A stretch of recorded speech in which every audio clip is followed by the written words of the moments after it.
अनुवांशिक गुण भी हैं, दादा परदादा से, और अब तक ये बात चली आ रही है। भाइयों में भी देखा हूँ ये गुण है जो काव्य संरचना में आप लीन रहते हैं।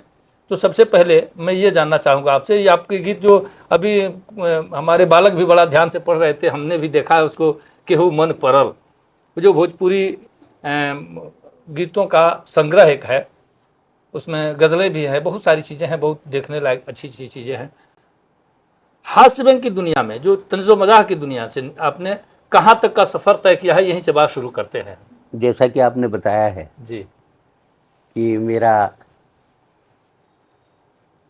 आनुवांशिक गुण भी मुझ में है। जी तो घर का एक ऐसा परिवेश रहा जी जिसमें बचपन से हम लोगों ने उर्दू शायरी, हिंदी कविताएं, जी या यूं कहिए कि साहित्य, पूरी तरह से साहित्य का एक परिवेश रहा, जी जिसमें शायद उर्दू दुनिया बेहतर जानती है कि मेरे दादा मरहूम श्याम किशोर नारायण श्याम, जी जो मेरे दादा थे,